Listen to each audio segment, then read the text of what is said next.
صالح أحمد تكريم من الفرع الرابع. القراءة برواية حفص عن عاصم. الجهة المرشحة دولة بنغلاديش.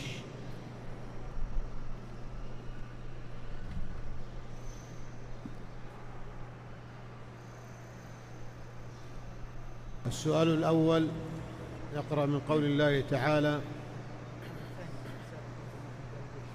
قل أطيعوا الله والرسول فإن تولوا فإن الله لا يحب الكافرين.